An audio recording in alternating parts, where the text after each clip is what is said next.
Good morning students. जैसा कि आपको पता है कि अभी कोरोना महामारी के चलते हुए बहुत सारी ऑनलाइन क्लासेस स्टार्ट हुई है। तो अभी हम संस्कृत सब्जेक्ट से रिलेटेड अपनी क्लासेस स्टार्ट करने जा रहे हैं, जिसका आज हम सबसे पहला पार्ट स्टार्ट करने वाले हैं। जैसा कि आपको पता है कि संस्कृत जो सब्जेक्ट है उसके अंदर हमारे दो पार्ट हैं, एक तो हमारा ग्रामर का पार्ट है और एक हमारा रीडर का पार्ट है। तो ग्रामर वाला पार्ट हम स्टार्ट करने जा रहे हैं। सो बिना टाइम वेस्ट किए हुए लेट आई स्टार्ट। ओके, देखिए सबसे पहले संधि प्रकरण हमारा एक पहला टॉपिक है, संधि प्रकरण, जो हमारे कक्षा 9th में भी काम में आता है और कक्षा 10th के अंदर भी हमारे काम आता है और कक्षा 8 के अंदर भी हमारा ये टॉपिक जो है वो बहुत काम का आता है।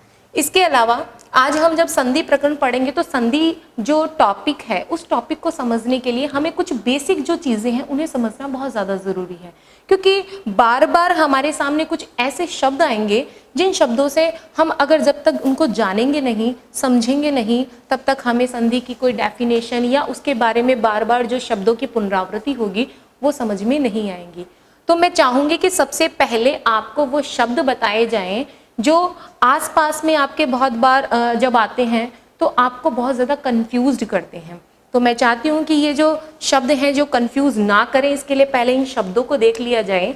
जैसे सबसे पहले हम देखते हैं संधि टॉपिक को स्टार्ट करने से पहले कि हमारे सामने ऐसे कौन कौन से शब्द हैं जो हमारी संस्कृत व्याकरण के अंदर बार बार आते हैं। जैसे हम कह देते हैं कि दो या दो से अधिक पदों के मेल को समास कहते हैं, तो वहाँ पे पद क्या चीज़ होती है। जैसे हम कहते हैं कि भाषा की सबसे छोटी इकाई ध्वनि कहलाती है, ध्वनि क्या होता है। जैसे हम कह देते हैं कि भाषा की सबसे छोटी इकाई हम वर्ण भी कहते हैं, तो वर्ण क्या होता है। इसी प्रकार से बहुत सी चीज़ें, जैसे अक्षर क्या होता है, पद क्या होता है, वाक्यांश क्या होता है, इसके अलावा शब्द क्या होता है।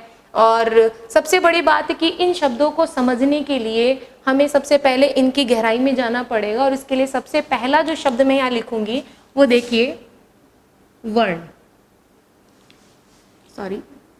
वर्ण। उसके बाद वर्ण क्या होता है, what is the definition of वर्ण, व्हाट इज वर्ण, वर्ण किसे कहते हैं। इसी प्रकार का एक शब्द आता है अक्षर क्या होता है, ध्वनि क्या होती है।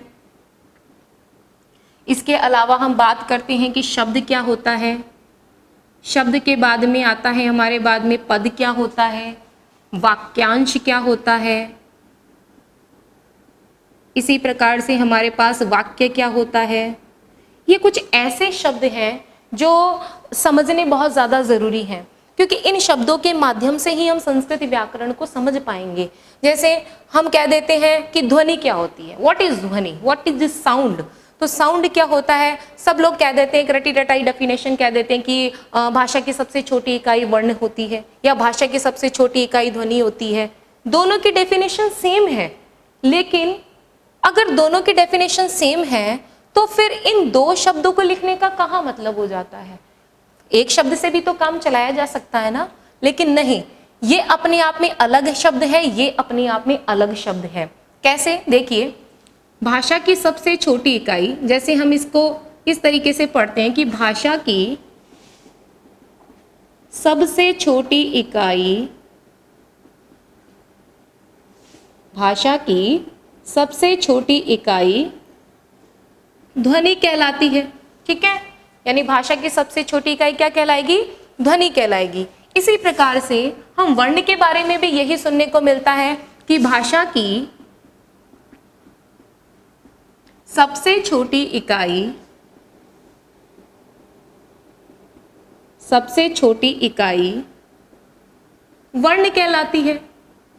तो दोनों की डेफिनेशन सेम है, तो फिर इनमें अंतर क्या है, उस अंतर को समझना बहुत ज्यादा जरूरी है। जैसे देखो, जब तक भाषा को हम मौखिक रूप से बोलते हैं, जैसे मान लो हमने कहा कि भाषा की सबसे छोटी इकाई ध्वनि कहलाती है। ये ध्वनि जो होती है मनुष्य के द्वारा भी आमतौर पे हम उच्चारण में काम में लेते हैं। हम जिस भी भाषा का प्रयोग करते हैं उस भाषा के अंदर हम जो वर्ण बोलते हैं, जो अक्षर बोलते हैं, जो शब्द बोलते हैं, वो ध्वनि कहलाती है। यानी ध्वनि क्या है, किसी भी भाषा की सबसे छोटी इकाई है, और ऐसी इकाई जो किसमें है, केवल एक मौखिक रूप में है। जब इस मौखिक रूप को हम लिखित रूप दे देते हैं, यानी मैंने कहा कि राम तुम जाओ, ये मैंने कहा, यानी मौखिक रूप से कहा, ऑरली मैंने इसको कहा, तो ये तो क्या है, ध्वनि है। और इसी को मैं अगर लिखित में लिख दूं कि राम तुम जाओ, मैंने लिख दिया इसको कहीं पे, तो वो क्या हो गया, वो वर्ण हो गया। यानी ध्वनि जो है वो भाषा की सबसे छोटी इकाई। अब सबसे छोटी इकाई, प्रश्न बनता है कि सबसे छोटी इकाई कहने का क्या मतलब है?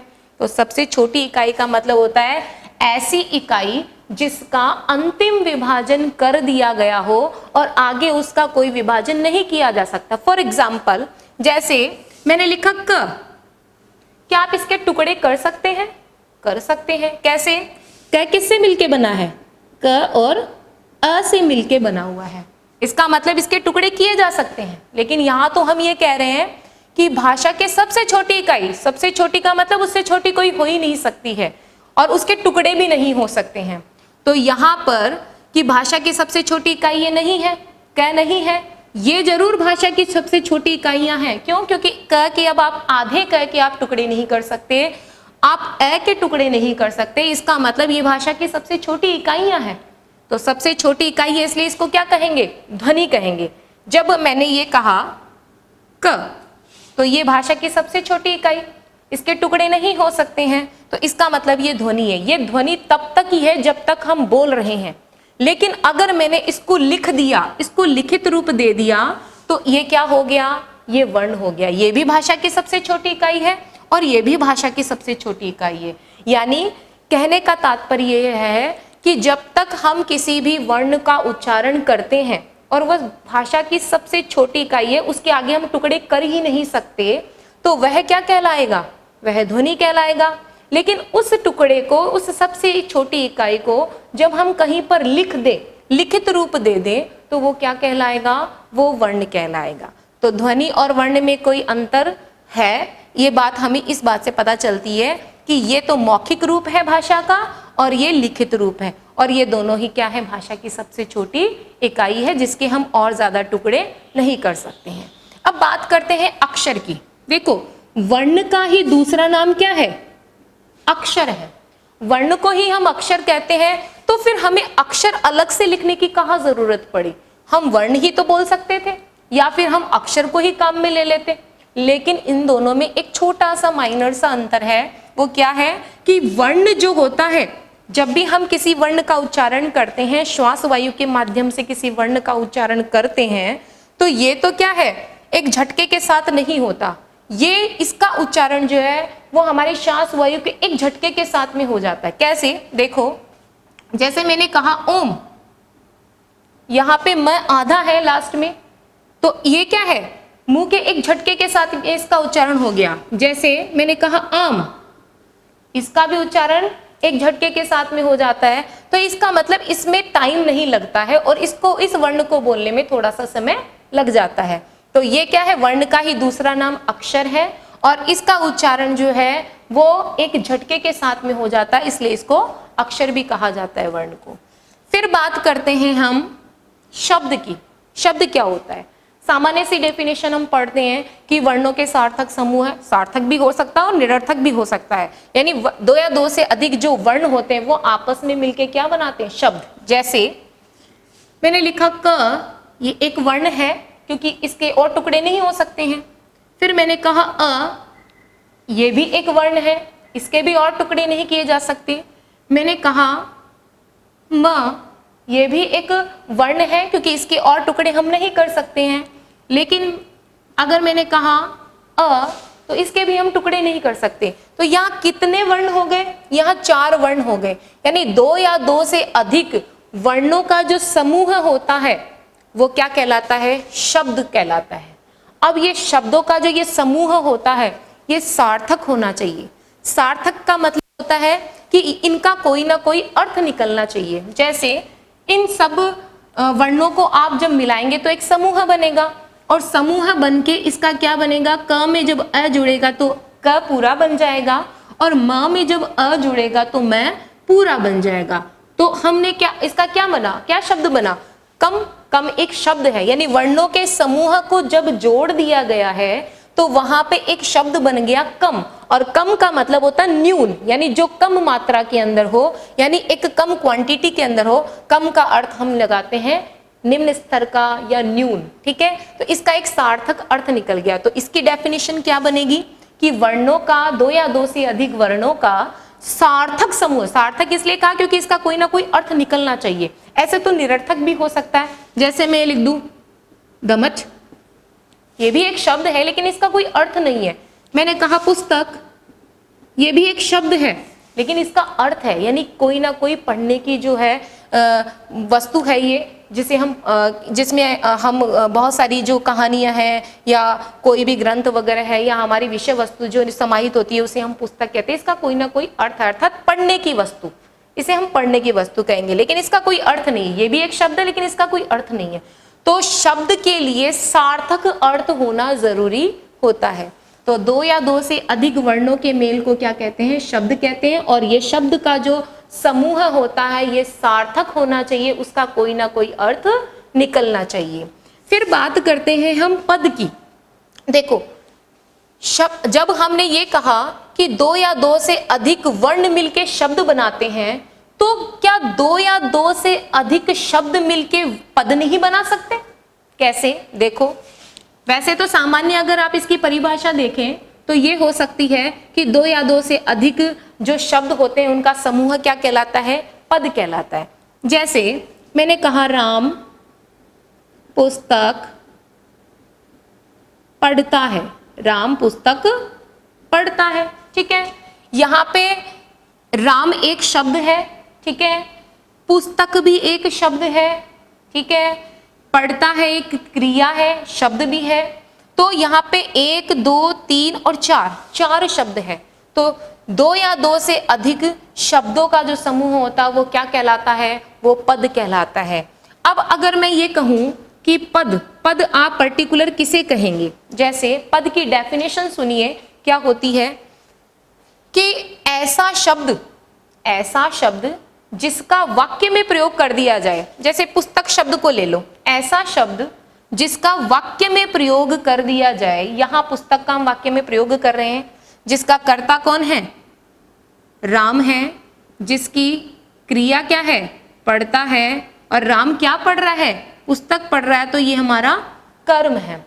तो ऐसा शब्द जिसका वाक्य में प्रयोग कर दिया जाए और वो शब्द अपने वाक्य के अन्य शब्दों के साथ अपना संबंध स्थापित कर ले। जैसे पुस्तक का संबंध राम से भी है, पुस्तक का संबंध क्रिया पढ़ता है से भी है। तो पुस्तक यहाँ पे एक शब्द है तो इसे पद मान लिया जाएगा। क्यों? क्योंकि इसका वाक्य के अन्य शब्दों के साथ में संबंध है और अपना एक व्याकरणिक रूप भी है। व्याकरणिक रूप का मतलब ये यहाँ पे कर्म भी है। जैसे कर्ता ने कर्म को, जब हम कारक पढ़ते हैं तो उसमें द्वितीय विभक्ति में देखते हैं कि कर्म कारक होता है और ये व्याकरण का रूप है। तो ऐसा शब्द जिसका वाक्य में प्रयोग कर दिया जाए और वह शब्द वाक्य के अन्य शब्दों के साथ में अपना संबंध स्थापित कर ले और उस शब्द का अपना एक व्याकरणिक रूप भी हो। अर्थात पुस्तक एक कर्म भी है। हम ये कह दें कि राम क्या पढ़ता है, तो राम पुस्तक को पढ़ता है, को कारक आया तो कर्म, कर्ता ने कर्म को, द्वितीय में हम को लगाते हैं। तो यहाँ पे पुस्तक जो है वो इन दोनों के साथ संबंध स्थापित भी कर रहा है और इसके अलावा जो पुस्तक है उसका एक व्याकरणिक रूप अर्थात वो एक कर्म भी है यहाँ पे। तो उसे हम क्या कहेंगे? उसे हम पद कहेंगे। क्लियर? ठीक है। अब देखो ध्वनि हो गया मौखिक रूप। जब हम उसको लिख देंगे तो वो वर्ण बन जाएगा और एक झटके के साथ उसका उच्चारण करेंगे तो वो अक्षर बन जाएगा। वर्ण का ही दूसरा नाम क्या है? अक्षर है। फिर हम बात करते हैं शब्द, यानी दो या दो से अधिक वर्ण जब आपस में मिलेंगे और उनका कोई अर्थ निकलेगा तो वो क्या कहलाएगा? वो शब्द कहलाएगा। फिर उसके बाद में देखा हमने कि ऐसा शब्द जिसका वाक्य में प्रयोग कर दिया जाए और वो वाक्य के अन्य शब्दों के साथ अपना संबंध स्थापित कर ले और उसका कोई व्याकरणिक रूप भी हो तो वह क्या कहलाएगा? पद कहलाएगा। तो यहाँ पे पुस्तक क्या है? एक पद है। अब बात करते हैं हम वाक्यांश की। देखो वाक्यांश क्या होता है? शब्द से ही पता चल रहा है कि वाक्य प्लस अंश अर्थात वाक्य का एक अंश या फिर वाक्य का एक हिस्सा। कैसे? देखो जैसे मैंने कहा कि ईश्वर में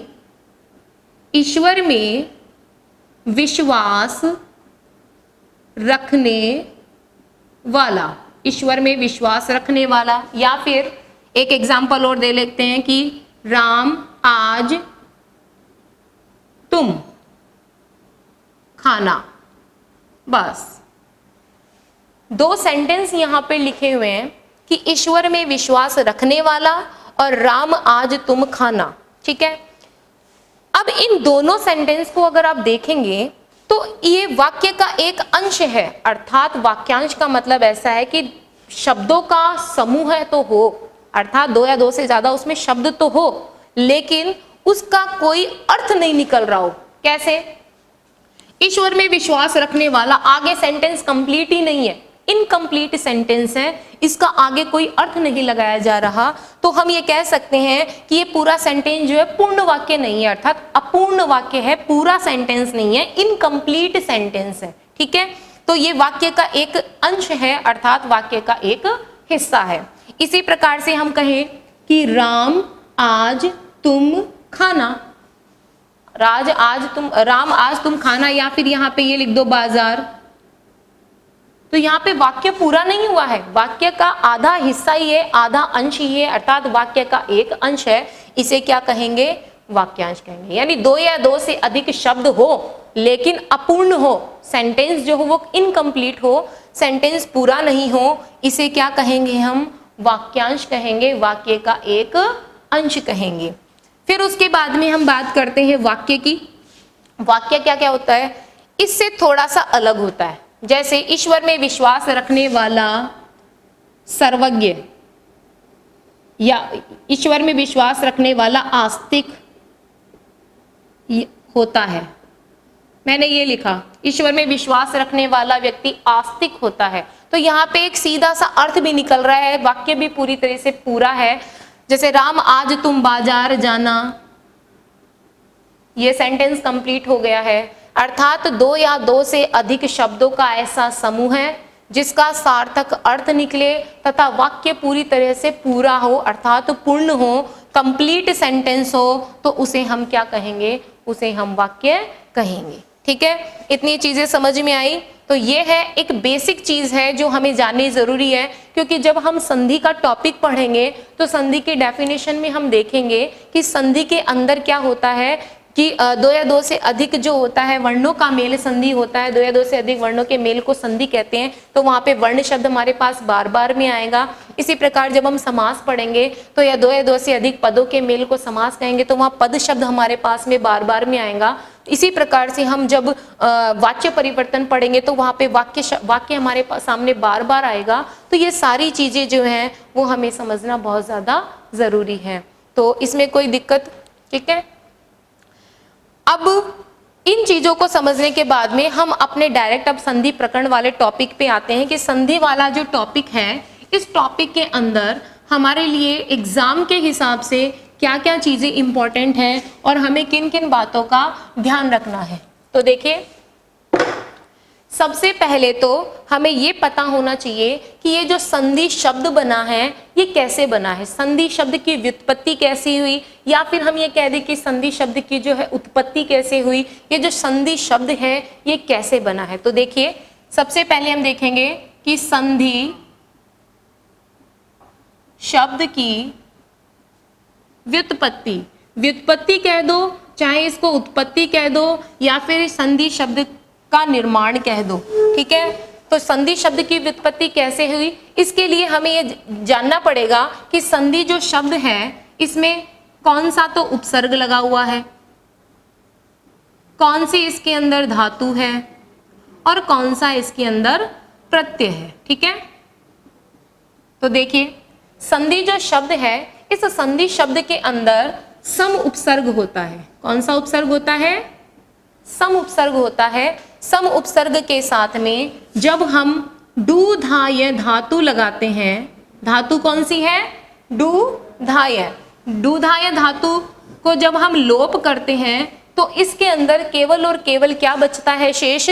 केवल धा शेष बचता है। अब इसमें ये जो डू वर्ण है और ये जो य वर्ण है ये कैसे डिलीट हो गया, ये कैसे गया? तो देखो, एक नॉलेज के लिए आपको जानना है, बाकी आपको सूत्रों को ध्यान में नहीं रखना है। सूत्र आपके एग्जाम में कभी आपसे पूछे नहीं जाएंगे, लेकिन एक समझ को विकसित करने के हिसाब से आपको ये पता होना चाहिए कि इसमें केवल और केवल धा शेष कैसे बचा। तो एक बार थोड़ा सा इधर साइड में देख लेते हैं कि ये जो डू धाय है, डू धाय, इसमें देखिए ये जो डू है इसमें संस्कृत में एक सूत्र आता है चुटु, चुटु सूत्र आता है। ये चुटु सूत्र क्या कहता है कि जो च वर्ग होता है, च वर्ग में कौन कौन से वर्ण आते हैं, च छ ज झ ये वर्ण आते हैं, और ट वर्ग में कौन कौन से आते हैं, ट ठ ड ढ ण। जैसे देखो च में आते हैं च छ ज झ य, और ट में कौन से आते हैं, ट ठ ड ढ और ण वर्ण आते हैं। तो हम ये कह सकते हैं कि जब ये जो ड है, ड किसके अंदर आया है, ट वर्ग के अंदर आया है, इसका मतलब इस सूत्र के अंदर है। तो ये सूत्र ये कहता है कि अगर आपके पास में प्रारंभ में किसी भी शब्द के या किसी धातु के प्रारंभ में ट च वर्ग या ट वर्ग आया हो तो वहां पर आप उसका लोप कर दो। पहले तो हलंत्यम से इसकी इत संज्ञा हो जाती है और उसके बाद में इसका लोप हो जाता है। तो इसका लोप होने के बाद में क्या होता है, क्या बचता है हमारे पास में, ऊ शेष बचता है, धा धातु बचती है और यह बचता है। ठीक है, उसके बाद में एक सूत्र आता है उपदेशे अजनुनासिक इत, जो केवल स्वरों की इत संज्ञा करता है। तो ऊ एक स्वर है तो इसकी भी इत संज्ञा इससे हो गई। ठीक है, उसके बाद में एक य वर्ण आता है, यह आधा है, इसके लिए एक सूत्र बनाया था पाणिनि जी ने, हलंत्यम। ये जो हलंत्यम सूत्र होता है, ये हलंत्यम सूत्र जितने भी आधे व्यंजन होते हैं, अर्थात जिसके अंत में ये लगा हुआ होता है, ये चिन्ह लगा हुआ होता है, हलंत लगा हुआ होता है, इस वर्णों की इत संज्ञा कौन कर देता है, हलंत्यम कर देता है। तो इससे किसकी इत संज्ञा हो गई, डिलीट हो जाते हैं। कहने का मतलब इत संज्ञा का मतलब होता है डिलीट हो जाते हैं। तो इस सूत्र से ये चला गया, इस सूत्र से ये चला गया, ड चला गया, और एक उपदेशे अजनुनासिक इत सूत्र से ऊ चला गया। तो बचा क्या हमारे पास में, सिर्फ और सिर्फ धा बचा।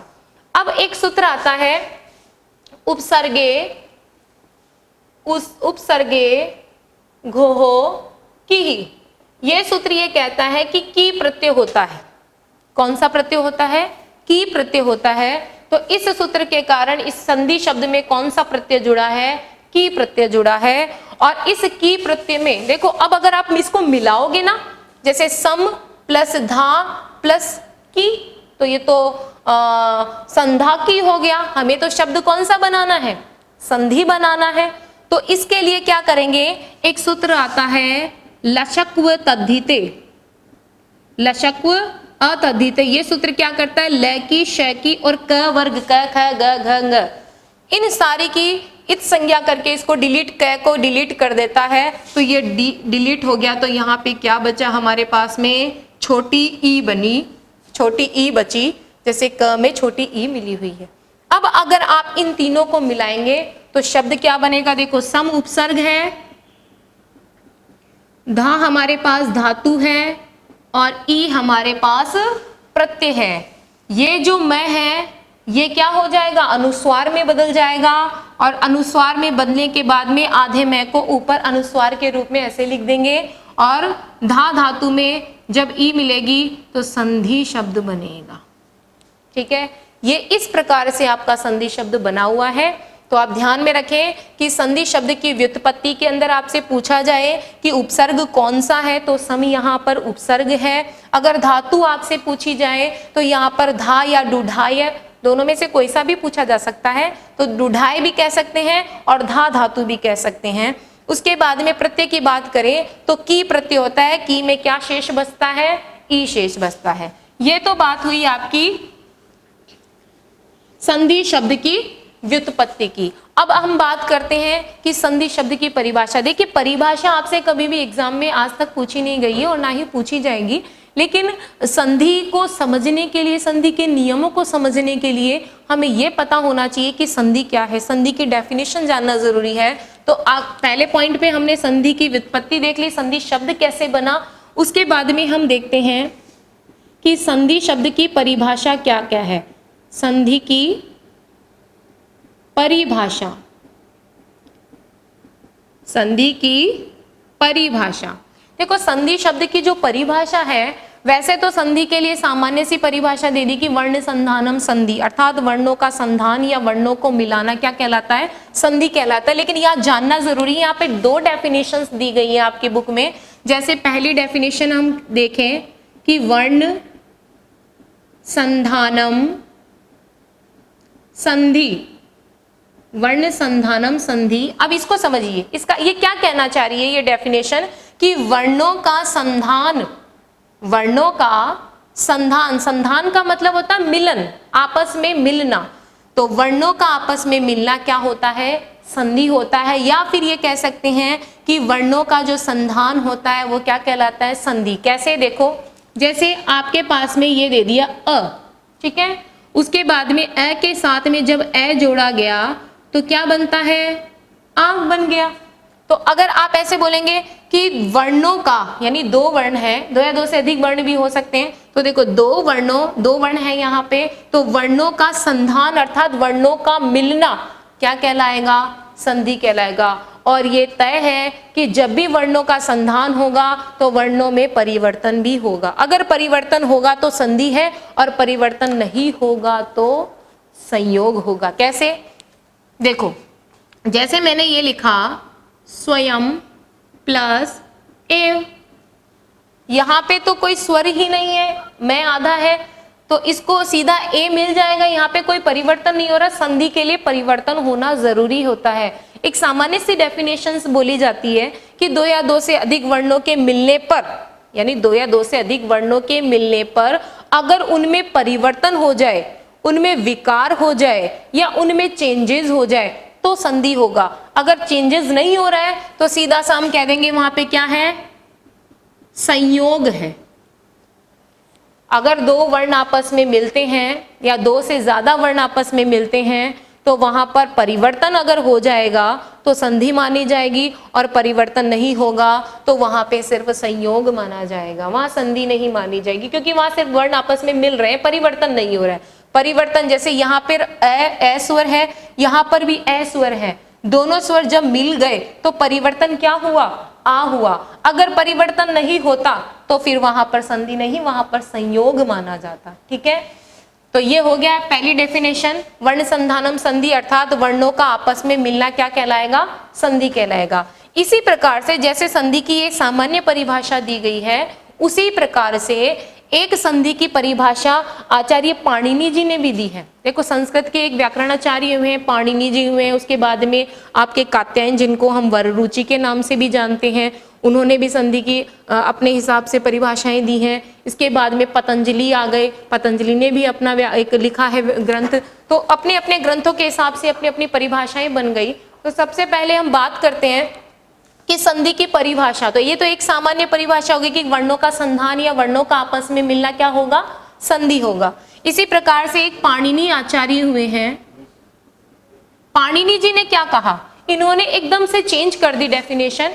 सबसे ये जो परिभाषा है इसकी, इस परिभाषा को ही परिवर्तित कर दिया। कैसे, जैसे इन्होंने क्या कहा, इन्होंने कहा परः सन्निकर्षः संहिता, इन्होंने संधि को संहिता कह दिया, यानी वर्णों की अत्यधिक निकटता। सन्निकर्ष का मतलब होता है निकटता या समीपता, यानी वर्णों की अत्यधिक निकटता को संहिता कहा जाता है। और ये जो वर्णों की अत्यधिक निकटता होती है, जिसे हम संहिता कहते हैं, इसे ही संस्कृत में किस नाम से जाना जाता है, इसे ही संस्कृत में संधि के नाम से जाना जाता है। तो वर्णों की अत्यधिक निकटता को कैसे प्रदर्शित किया उन्होंने, जैसे यहाँ पर अ स्वर है, यहाँ पर ई स्वर है, दोनों पास पास में है। ठीक है, तो अ के स्वर के साथ में ई स्वर बहुत ही निकटता के साथ में बैठा हुआ है, यानी वर्णों की अत्यधिक निकटता को क्या कहेंगे, संधि कहेंगे। इन दोनों का मिलने से जब विकार उत्पन्न हो गया, यानी दोनों स्वर आपस में मिल गए, पास पास बैठे हैं और आपस में मिले और परिवर्तन होकर ए बना, तो ये ए क्या है, यहाँ पर ये ए संधि है। इसलिए कभी कंफ्यूज ना होना, अगर आपसे कह दिया जाए संहिता क्या होती है, संहिता को ही संधि कहा जाता है, तो आप इसको ध्यान में रखिएगा। ठीक है, तो ये बात हुई हमारी व्युत्पत्ति की कि संधि शब्द कैसे बना। सम उपसर्ग के साथ में दुधाय या धा धातु के साथ में की प्रत्यय जुड़ने से संधि शब्द बनता है, ये संधि शब्द की व्युत्पत्ति हुई। दूसरी बात कि संधि की परिभाषाओं में आपके सिलेबस में 2 परिभाषाएं दे रखी है। वर्ण संधानम संधि अर्थात वर्णों का मिलना या संधान होना संधि कहलाएगा। और एक परिभाषा पाणिनि जी ने दी है, उन्होंने ये कहा कि परह सन्निकर्ष संहिता अर्थात जब 2 वर्ण आपस में निकटता से बैठते हैं या समीपता के साथ बैठते हैं या वर्णों का अत्यधिक निकट हो जाना ही क्या कहलाएगा, संहिता या संधि कहलाएगा। ये तो बात हुई आपकी परिभाषा और व्युत्पत्ति की। इसके बाद में एक प्रश्न और बनता है, वो ये बनता है कि संधि के कितने भेद होते हैं। हम सारी चीजें जो है वह सामान्य चीजें लेके चलेंगे जो आमतौर पर हमारे सिलेबस में हमसे एग्जाम में पूछी जाती है, बस उन्हीं से संबंधित हम देखेंगे। तो देखो तीसरा जो पॉइंट है, तीसरे पॉइंट में हम देखेंगे संधि के भेद। संधि के भेद, ठीक है, संधि के भेद। अब ये पूछा जाता है कि संधि के कितने भेद होते हैं। तो देखिए संस्कृत भाषा के अंदर संधि के अगर हम भेदों की बात करें तो संधि के जो है सामान्य रूप से 3 ही, या सामान्य रूप से कह दो या मुख्य रूप से कह दो या प्रमुखतः कह दो, संधि के केवल और केवल 3 भेद होते हैं। कौन कौन से होते हैं? पहला होता है स्वर संधि, स्वर या इसे एक दूसरे नाम से भी जाना जाता है, किस नाम से? अच संधि। अब ये अच क्यों कहा जाता है उस पर भी हम थोड़ी सी चर्चा करेंगे। पहली संधि है स्वर संधि या अच संधि।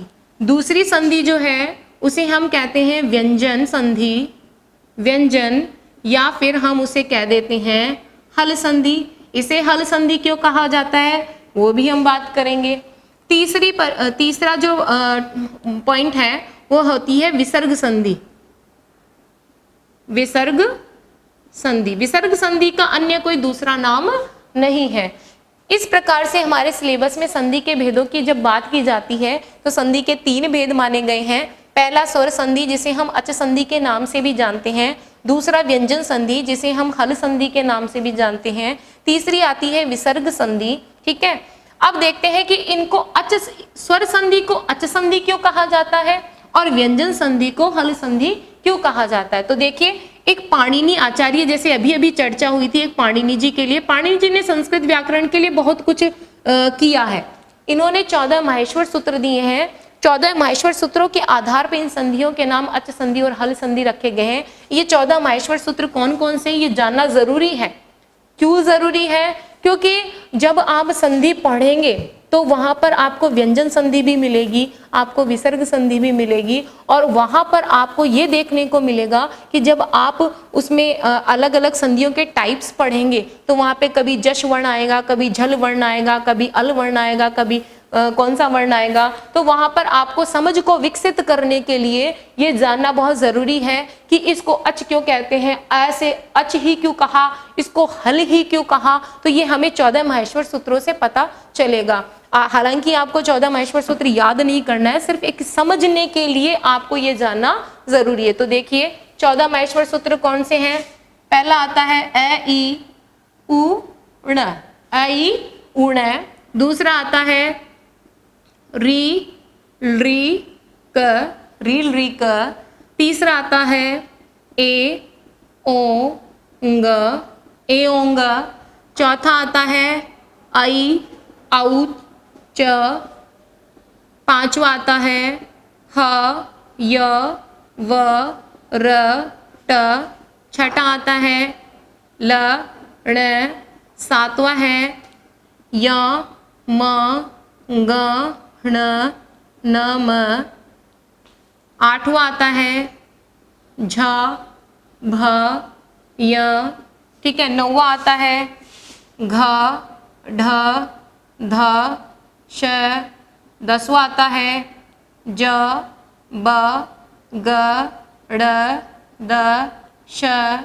11वां आता है ख फ छ ठ थ च ट त और व। फिर आता है क प य। 13 आता है श श स र, और 14 आता है ह और ल। ये आपके 14 माहेश्वर सूत्र बताए गए हैं। तो देखिए, इस स्वर संधि को अच संधि क्यों कहते हैं? स्वर के नाम से ही पता चल रहा है कि इसके अंदर सारे के सारे क्या होंगे? स्वर होंगे। अब अगर माहेश्वर सूत्रों को हम देखते हैं, देखो माहेश्वर सूत्रों के अंदर जो अंतिम वर्ण होता है उसकी गणना नहीं की जाती है, वो केवल प्रत्याहार बनाने के लिए किया जाता है, बाकी इसको कोई काउंट नहीं किया जाता है इसके अंदर, ठीक है। तो अब यहां से हम देखते हैं कि अ से लेके च तक, तो देखो अ में एक अ आ गया, ई आ गया, उ भी एक स्वर है, री भी एक स्वर है, री भी एक स्वर है, ए भी एक स्वर है, ओ भी एक स्वर है, आई भी एक स्वर है, औ भी एक स्वर है, ठीक है। और यहाँ पे आ गया च। तो अ से लेके च तक के बीच में जितने भी वर्ण है हलंत को छोड़कर, यानी आधे अक्षरों को छोड़ करके, तो अ से लेके च तक के जितने भी वर्ण हैं वो सारे स्वर कहलाएंगे, क्योंकि ये सारे क्या हैं? ये यहां से लेके यहां तक ये सारे क्या हैं? ये सारे स्वर हैं, क्योंकि इसके बाद में तो व्यंजन आ गया है जो है वो एक व्यंजन है, इसलिए व्यंजन को हम स्वर अलग से पढ़ेंगे। तो स्वर में आ गए सारे के सारे स्वर यहां से अ से लेके च तक, इसलिए इस स्वर संधि को अच संधि भी कहा जाता है। तो अ, ई, उ, री, री, ए, ऐ, ओ, औ ये सारे के सारे क्या हैं? स्वर माने गए हैं, इसलिए पाणिनि के माहेश्वर सूत्रों के कारण इस स्वर संधि को अच संधि भी कहा जाता है। अब बात करते हैं हम व्यंजन संधि की। तो व्यंजन संधि के अंदर देखो, व्यंजन जैसे नाम से ही पता चल रहा है व्यंजन, तो यहां से व्यंजन स्टार्ट हो जाते हैं आपके ह से, तो ह से लेके यहाँ अंतिम ल तक सारे व्यंजन हैं, इसलिए इसको ह और ल को मिलाने से व्यंजन, सारे व्यंजन होने के कारण इस व्यंजन संधि को हम कौन सी संधि कहते हैं? हल संधि भी कहा जाता है, क्योंकि यहाँ है से लेके ल वर्णों तक क्या है? सारे के सारे व्यंजन हैं, इसलिए इस व्यंजन संधि को हल संधि के नाम से भी जाना जाता है। तीसरी आपकी होती है विसर्ग संधि, ठीक है।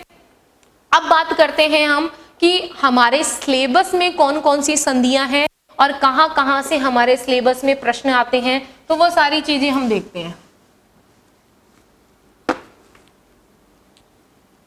सबसे पहले हम पढ़ते हैं स्वर संधि या अच संधि। स्वर संधि या अच संधि, जैसा कि नाम से ही पता चल रहा है, स्वर अर्थात इसमें सारे स्वर होंगे। अब वो स्वर एक जैसे भी हो सकते हैं और अलग अलग भी हो सकते हैं। जैसे स्वर संधि के अंदर अगर आप देखेंगे तो स्वर संधि के आपके, अगर देखो वैसे तो संधि के भेद पूछा जाए आपसे तब तो संधि के 3 भेद होते हैं, स्वर संधि, व्यंजन संधि और विसर्ग संधि।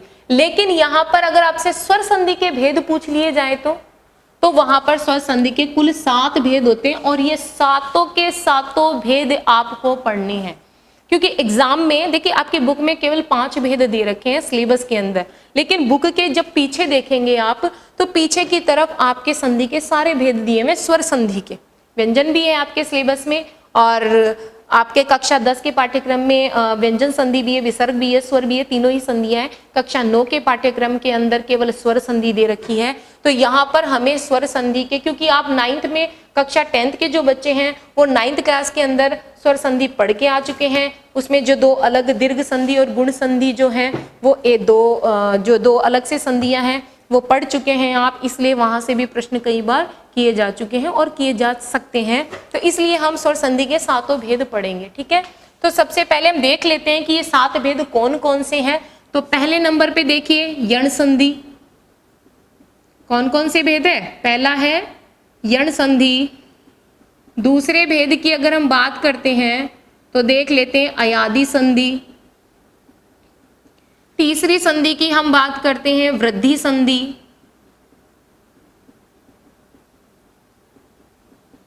चौथी संधि है हमारी गुण संधि। पांचवी संधि है दीर्घ संधि। छठी संधि है आपकी पररूप संधि, और 7वीं संधि है आपकी पूर्व रूप संधि। देखिए कक्षा जो 9 है, 9वीं कक्षा के सिलेबस के अंदर आपकी ये 2 संधियां नहीं दी गई हैं। वहां पर केवल यण संधि, अयादि संधि, वृद्धि संधि, गुण संधि और दीर्घ संधि दी हुई है। लेकिन कक्षा 10 के जो पाठ्यक्रम है, कक्षा 10 के पाठ्यक्रम के अंदर एक तो आपकी गुण संधि और एक आपकी दीर्घ संधि नहीं दी गई है, बाकी 5 संधियां दी गई है। यानी 5 ही संधियां कक्षा 9 के पाठ्यक्रम में है और 5 ही संधियां जो हैं वो कक्षा 10 के पाठ्यक्रम में स्वर संधि से संबंधित। ठीक है, तो वहां पर मैं आपको सारी पढ़ाऊंगी यहाँ पे। तो एक एक को देखते हैं पहले, इनमें क्या क्या परिवर्तन हो सकता है। एक चीज यहाँ पे आपको ध्यान रखनी है कि जो यण संधि होती है और ये जो अयादि संधि होती है, ये जो दो संधियां ऐसी हैं जिनमें केवल एक वर्ण के स्थान पे परिवर्तन होता है। कितने वर्ण पर? एक वर्ण के स्थान पर, एक वर्ण के स्थान पर परिवर्तन। एक वर्ण के स्थान पर परिवर्तन से मतलब है कि हमेशा इन दोनों संधियों में जब हम संधि विच्छेद करेंगे तो प्लस के पहले वाले वर्ण में ही परिवर्तन होगा, प्लस के बाद वाले वर्ण में कोई परिवर्तन नहीं होगा। तो प्लस के पहले वाले वर्ण में परिवर्तन होगा। ठीक है, यानी यण संधि और एक अयादि संधि, ये दो संधियां ऐसी हैं जिसमें हमेशा और हमेशा केवल एक वर्ण के स्थान पे परिवर्तन होगा, प्लस के पहले वाले वर्ण में परिवर्तन होगा, प्लस के बाद वाले वर्ण में कोई परिवर्तन नहीं होगा। जैसे फॉर एग्जाम्पल देखो, मैंने लिखा प्रति प्लस एकम, तो प्लस के पहले हमारे पास अगर हम इसके टुकड़े करते हैं तो हमारे पास बचता है प्र, तय, आधा और ई। अगर हम प्रति के टुकड़े करते हैं तो प्र, तय के टुकड़े करेंगे तो तय ये आधा रहेगा और ई जो है वो इधर आ जाएगा। फिर उसके बाद में प्लस, फिर ए अलग हो गया, एकम। यानी प्लस के बाद में तो ए स्वर है और प्लस के पहले जो है वो ई स्वर है। तो यहाँ पर प्लस के बाद वाले में परिवर्तन नहीं करेंगे, यहाँ क्या करेंगे? प्लस के पहले वाले वर्ण में परिवर्तन करेंगे। अब वो परिवर्तन कैसे होंगे जब हम इसको स्टार्ट करेंगे तब पता चलेगा। तो यहाँ पर ये दो संधियां ऐसी संधियां हैं जिसमें केवल और केवल एक वर्ण के स्थान पे परिवर्तन होगा, और वो एक वर्ण कौन सा होगा? वो प्लस के पहले वाले वर्ण में परिवर्तन होगा। जैसे यहाँ पर प्लस के पहले वाले वर्ण में ई में परिवर्तन करेंगे तो ई को य में बदल दिया जाता है, और फिर उसके बाद में इसका रूप जो बनता है बाकी वर्णों को एज इट इज लिख दिया जाता है। और यहाँ पे बनता है तय आधा, य में ए मिलाएंगे तो ये कम, प्रत्येकम। इस प्रकार से हमें एक वर्ण के स्थान पे परिवर्तन करना है। ठीक है, तो ये तो हुई बात यण संधि और अयादि संधि की बेसिक चीज है कि भाई इन दोनों संधियों में केवल एक वर्ण के स्थान पे हम परिवर्तन करेंगे। अब बात करते हैं इन संधियों की। इन संधियों के अंदर हम क्या करेंगे कि दोनों वर्णों के स्थान पे परिवर्तन करेंगे, यानी प्लस के पहले वाले वर्ण में और प्लस के बाद वाले वर्ण में, दोनों वर्णों में हम यहाँ पर परिवर्तन करेंगे। कैसे? देखो, पहले लिख लेते हैं कि दोनों वर्णों के स्थान पे, दोनों वर्णों के स्थान पर परिवर्तन।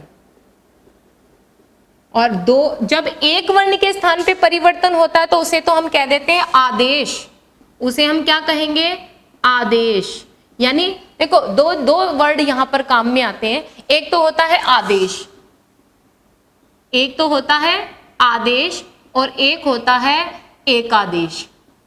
आदेश हमेशा एक वर्ण के स्थान पे होता है। जैसे अभी हमने प्रत्येकम का एक उदाहरण देखा था, वहां पर हमने ई के स्थान पे यह किया था, तो वो तो क्या कहलाता है? आदेश। और जैसे मान लो अगर मैं ये लिखूं अ प्लस ई, इन दोनों वर्णों के स्थान पे ए हो गया, तो जब दो वर्णों के स्थान पे एक आदेश हो जाता है तो उसे तो कहते हैं एक आदेश। यानी वर्ण दो है और दो वर्णों के स्थान पर एक आदेश हो जाना, यानी एक वर्ण बन जाना, वो क्या कहलाएगा? एक आदेश कहलाएगा। तो ये दो संधियों में तो आदेश होता है, अर्थात एक वर्ण के स्थान पे परिवर्तन होता है, और ये जो संधि है इन संधियों में दोनों वर्णों के स्थान पर परिवर्तन होता है, अर्थात एकादेश होता है। दो वर्णों के स्थान पे परिवर्तन मतलब एकादेश। ठीक है, अब दोनों वर्णों के स्थान पे परिवर्तन के लिए भी अलग अलग से संधियों में जब हम उनके सिचुएशन देखेंगे, उनके फैक्ट देखेंगे, तब समझ में आएंगे। तो अब स्टार्ट करते हैं हम सबसे पहले हमारी यण संधि। ठीक है, तो यण संधि सबसे पहला है। यण संधि में क्या क्या है, किस प्रकार से इसके उदाहरण बनेंगे, किस प्रकार से एग्जाम्पल्स हम करेंगे, ये सारी चीजें देखते हैं। एक बार ये यण संधि स्टार्ट करने से पहले एक बार जो चीजें हमने पढ़ी हैं उस पर थोड़ा सा डिस्कस कर लेते हैं। कि सबसे पहले तो हमने संधि शब्द की व्युत्पत्ति देखी कि संधि शब्द कैसे बना। सम उपसर्ग के साथ में डू धा या धातु के साथ में हमने जब की प्रत्यय लगाया तो संधि शब्द बना। उसके बाद में हमने संधि शब्द की दो परिभाषाएं देखी कि वर्ण संधानम संधि अर्थात वर्णों का संधान या वर्णों का जो मिलन होता है वो संधि कहलाता है। उसके बाद में हमने देखा परह सन्निकर्ष संहिता, आचार्य पाणिनि जी की परिभाषा को देखा कि वर्णों की अत्यधिक निकटता को क्या कहा जाता है, संहिता कहा जाता है। और संहिता को ही क्या कहते हैं, हम संधि के नाम से जानते हैं। उसके बाद में हमने संधि के भेद देखे थे। संधि के 3 भेद हमने पढ़े कि पहला भेद हमने संधि का ये पढ़ा कि स्वर संधि जिसे हम अच संधि भी कहते हैं। दूसरा भेद हमने पढ़ा व्यंजन संधि जिसे हम हल संधि के नाम से भी जानते हैं। और तीसरा भेद हमने पढ़ा है विसर्ग संधि। ठीक है, अब स्वर संधि को हम अच संधि क्यों कहते हैं और व्यंजन संधि को हम हल संधि क्यों कहते हैं वो हमने देख लिए कि 14 माहेश्वर सूत्र पाणिनि जी ने दिए थे अपनी ग्रंथ अष्टाध्यायी के अंदर, तो जिसके आधार पर इनके अन्य नाम भी रखे गए हैं। अब हमने देखा कि स्वर संधि के कितने भेद होते हैं। स्वर संधि के कुल 7 भेद माने गए हैं। 7 भेद हमने देख लिए, यण संधि, अयादि संधि, वृद्धि संधि, गुण संधि, दीर्घ संधि, पूर्व रूप संधि और पर रूप संधि। ये 7 भेद हमने देख लिए। अब हम एक एक संधियों का विस्तार से थोड़ा सा अध्ययन करेंगे, थोड़ा देखेंगे कि उनके अंदर किस प्रकार से परिवर्तन हो रहा है, कहाँ पे आदेश है, कहाँ पर एकादेश होता है, कहाँ पर किस संधि में कौन सा नियम लागू होता है, उसके उदाहरण। अगर हमें संधि विच्छेद दे दिया जाए तो हमें उनको कैसे मिलाना है और मिले हुए शब्दों का विच्छेद किस प्रकार से करना है। इससे पहले 1-2 चीज और है जो वो आप ध्यान में रखना। एक तो होता है संधि और एक होता है संधि विच्छेद। संधि विच्छेद, देखिए संधि का मतलब होता है कि जो टुकड़े किए हुए उनको आपस में जोड़ना। संधि का मतलब ही होता है जोड़ना। तो संधि का तो अर्थ हो गया कि जो टुकड़े हैं, जो अलग अलग टुकड़े किए हुए प्लस के रूप में या धन के रूप में, तो उनको तो क्या होता है, टुकड़ों को जोड़ना। ये तो क्या कहलाएगा, संधि कहलाएगा। और विच्छेद का मतलब होता है जो टुकड़े की जो मिले हुए शब्द हैं उनके टुकड़े करना। टुकड़े करना। विच्छेद का मतलब ही होता है तोड़ना, यानी जो संधि की हुई है उसको तोड़ देना। अब देखिए परीक्षा के अंदर संधि जो टॉपिक है आपका, इस संधि के टॉपिक में आपसे एक तो संधि विच्छेद का क्वेश्चन पूछा जाता है। 2 या 3 एग्जाम्पल आपके संधि विच्छेद से आते हैं। और संधि विच्छेद अगर किया हुआ है तो उसका संधि बनाना आता है और संधि का नाम भी पूछा जाता है। तो हमारे लिए 3 चीजें बहुत इंपॉर्टेंट है। अब आपके एग्जाम के हिसाब से यहाँ से आपको बहुत अच्छे से फोकस रखकर सारी चीजें समझनी है। तो देखिए संधि के अंदर हम देखते हैं सबसे पहले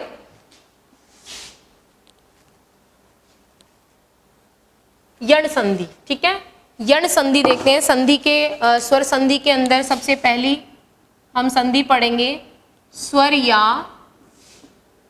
अच संधि।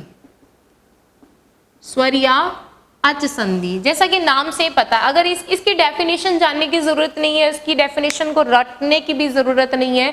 नाम से ही पता चल रहा है कि अगर प्लस के पहले भी स्वर हो और प्लस के बाद में भी स्वर हो और दोनों मिलकर क्या बनाए, स्वर ही बनाए, तो वो कौन सी संधि होगी, स्वर संधि मानी जाएगी। देखो स्वर संधि में कैसे, इसकी डेफिनेशंस रटना नहीं है, समझना है। सिर्फ इन 3 वर्ड्स से आप इसकी डेफिनेशन को समझ सकते हैं। देखो डेफिनेशन कैसे होती है इसकी, कि जब किसी स्वर वर्ण के साथ स्वर वर्ण का मेल होता है तथा स्वर वर्ण ही बनता है तो उसे कौन सी संधि कहा जाता है, स्वर संधि। तो इतनी बड़ी डेफिनेशन ना तो आपको याद करनी है, एग्जाम में कभी आपसे पूछी नहीं जाएगी। सिर्फ आपको ध्यान रखना है कि स्वर वर्ण के साथ जब स्वर वर्ण का मेल होता है तो स्वर वर्ण ही बनता है, तो उसे कौन सी संधि कहा जाता है? उसे स्वर संधि कहा जाता है। अब सबसे पहली संधि आती है इसमें यण संधि। कौन सी संधि? यण संधि। देखिए हर संधि के लिए एक एक सूत्र दिया गया है, तो सूत्रों में आपको नहीं पढ़ना है, सूत्र आपसे पूछे भी नहीं जाते हैं, लेकिन एक याद करने के हिसाब से या लॉन्ग टाइम तक आपके दिमाग में वो चीज रहे, तो इसके लिए इसका सूत्र मैं साथ साथ में लिख देती हूँ। अगर आपको नीड हो तो आप लिख ले। इको यणची। यण संधि का सूत्र कौन सा है? इको यणची, अर्थात इक के स्थान पे यण आदेश हो जाता है अच स्वर परे होने पर। अब ये इससे तो समझ में नहीं आएगा, तो थोड़ा सा इसको इजी वे में ले लेते हैं। देखो कि अगर आपके पास में प्लस के पहले इक वर्ण हो, कौन से वर्ण हो? इक। माहेश्वर सूत्रों के अकॉर्डिंग है ये।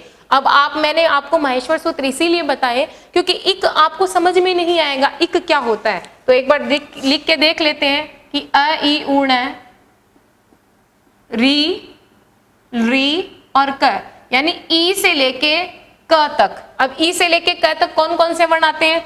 इक में कौन कौन से वर्ण आएंगे? एक तो खुद ई आ जाएगा, एक आपका ऊ आ जाएगा, लास्ट वाले को हम काउंट करते नहीं है, सिर्फ जब बनाते हैं प्रत्याहार तब जरूरत पड़ती है, बाकी इनको काउंट नहीं किया जाता। तो ई हो गया, फिर ऊ हो गया, फिर उसके बाद में री हो गया, और उसके बाद में री हो गया। लास्ट वाले को हम काउंट नहीं करते, यहां पर भी हमने काउंट नहीं किया और यहां पर भी हम इसको काउंट नहीं करेंगे। तो इक के अंदर कौन कौन से वर्ण आ गए? ई आ गया, ऊ आ गया, री आ गया और री आ गया। तो देखो हम इसको ऐसे भी तो लिख सकते हैं कि प्लस के पहले इक हो, अर्थात ई ऊ री या री हो, और प्लस के बाद में क्या हो? आपके पास में अच हो। अच का मतलब आपको पता है, अच में सारे स्वर आ गए आपके, तो यहां पर हम लिख सकते हैं कि असमान स्वर। असमान स्वर, असमान इसलिए कहा कि अगर आपके पास इधर ई है तो उधर ई नहीं होना चाहिए। हाँ, और कोई सा भी हो सकता है। अगर आपके पास इधर ऊ है तो उधर ऊ नहीं होना चाहिए। अगर आपके पास में इधर री है तो उधर री नहीं होना चाहिए। अगर आपके पास इधर री है तो उधर री नहीं होनी चाहिए। कहने का मतलब दोनों तरफ सेम स्वर नहीं होने चाहिए। कैसे?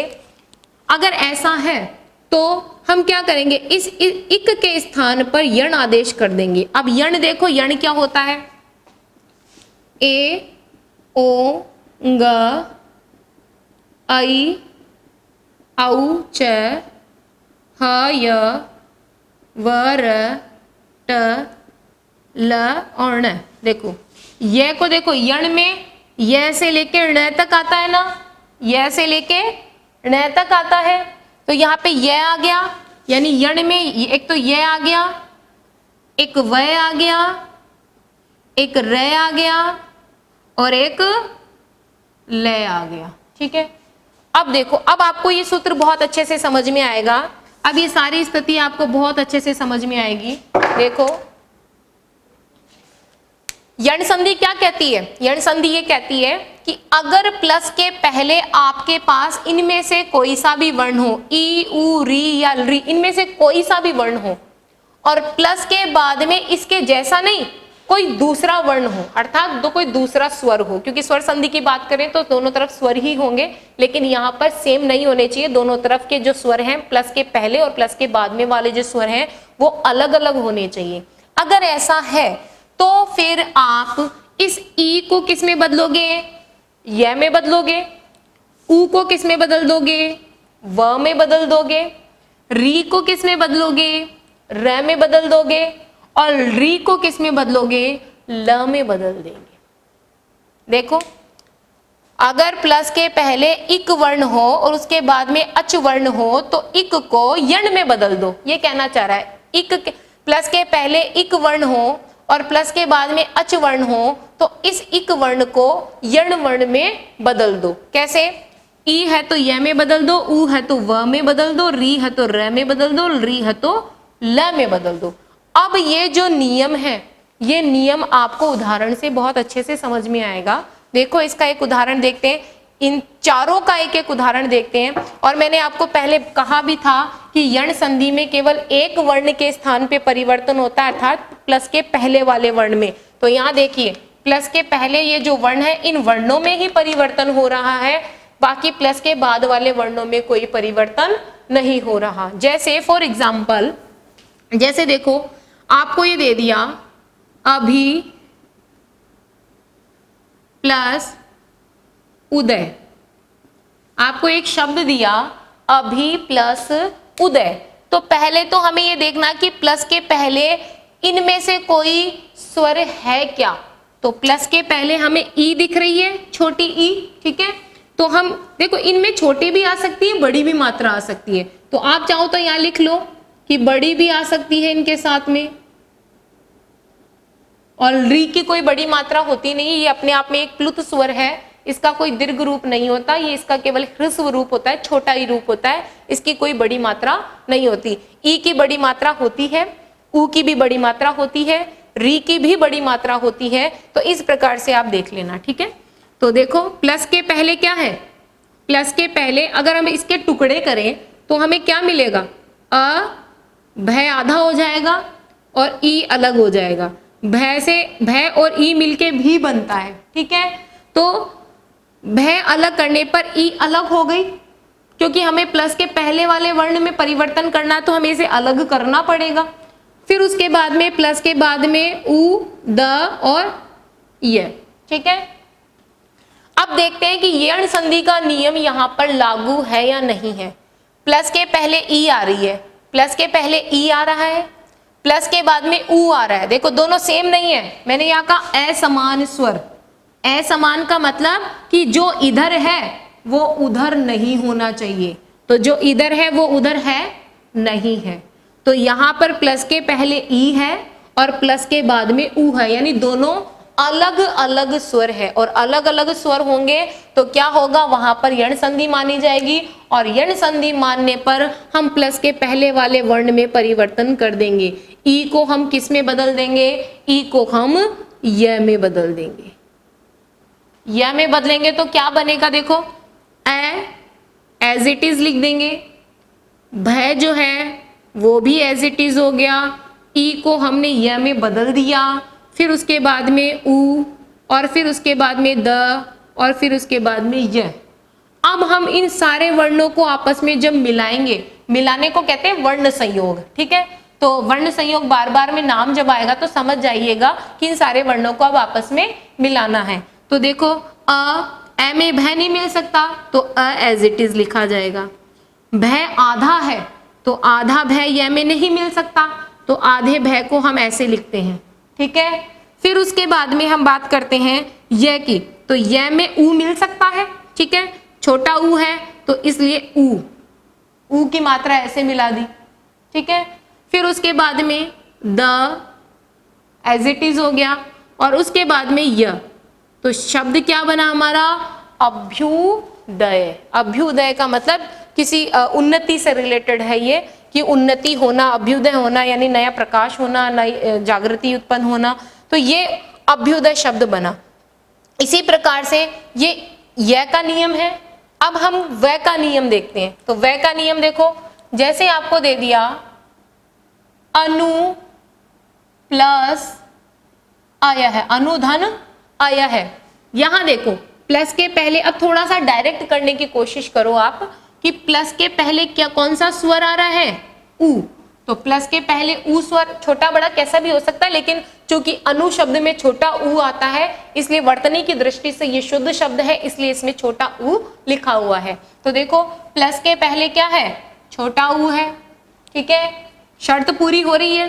प्लस के बाद में अ लिखा हुआ है, अर्थात ये ऊ है और ये अ है, तो दोनों अलग अलग है, अलग अलग है, इसका मतलब यहाँ पे यण संधि का नियम लागू हो जाता है। तो देखो यहाँ पे ऊ को अलग करेंगे हम, तो यहाँ पे जब अलग करेंगे तो ऊ में से न में से ऊ निकलेगा तो न आधा हो जाएगा, ऊ अलग हो जाएगा।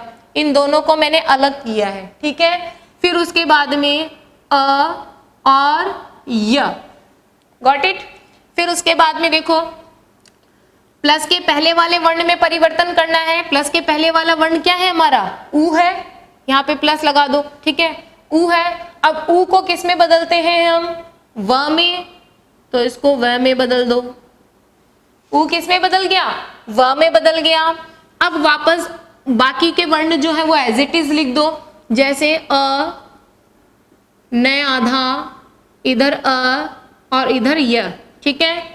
फिर उसके बाद में अब वर्ण संयोग कर दो, अर्थात इनको आपस में मिला दो, तो आप क्या बनेगा इसका, न में व नहीं मिल सकता, तो न आधा है तो आधा न ऐसे करेंगे हम। फिर व में अ मिलाओ, व पूरा हो गया। फिर य मिला दो, ठीक है, यह पूरा हो गया। यो क्या हो गया, अन्वय हो गया। क्या बन गया, अन्वय हो गया। इसी प्रकार से एक री का नियम है, कुछ एग्जाम्पल्स मैं आपको दूंगी। वैसे आपकी बुक के पीछे भी बहुत सारे एग्जाम्पल्स दिए हुए हैं, तो आप वहां से भी सॉल्व कर सकते हैं। और एक बार हम इसका चारों का एक एक एग्जाम्पल देख लेते हैं कि कैसे ये शब्द बन रहे हैं। अब बात करते हैं री का। देखो, री को ध्यान में रखना बहुत ज्यादा जरूरी है, क्योंकि री एक ऐसा वर्ड है जो मिला हुआ और छिपा हुआ सा लगता है। कैसे, देखो, ये दो नियम तो हो गए आपके। तीसरा नियम देखिए,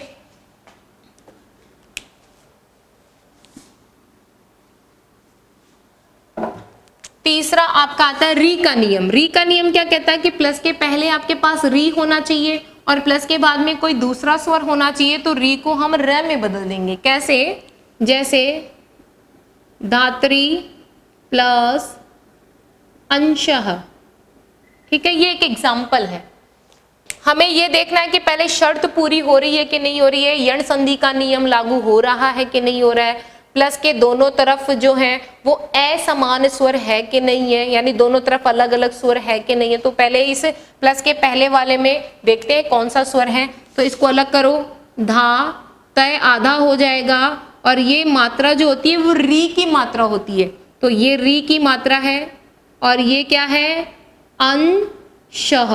देखो, एक चीज यहाँ पे आपको बहुत ध्यान रखना है, कई बार बच्चे क्या होता है, प्रोनाउंसिएशन जो होता है, उच्चारण जो होता है वो शुद्ध नहीं करते, वर्तनी की दृष्टि से जो शुद्ध उच्चारण होता है वो नहीं कर पाते हैं।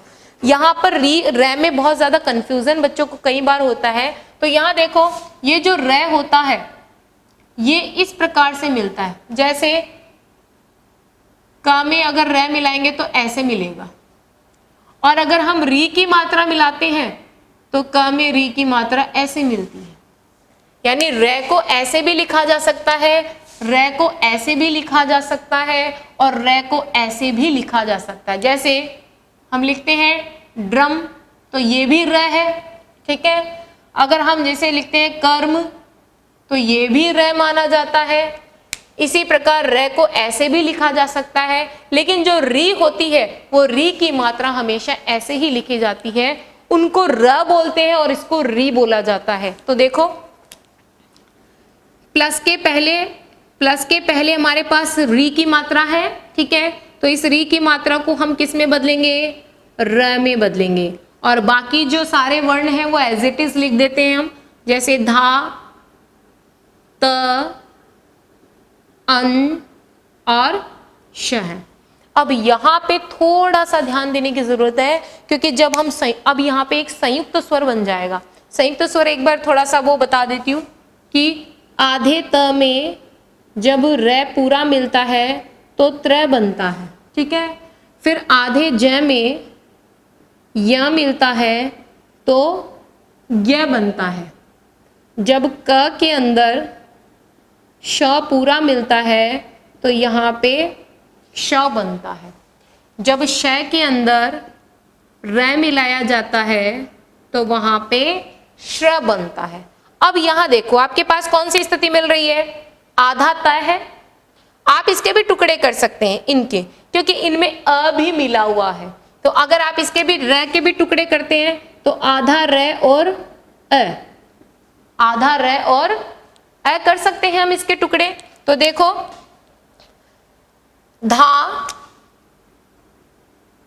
धा एज इट इज वर्ण संयोग करेंगे, क्योंकि री को हमने रै में ऑलरेडी बदल दिया है, ठीक है।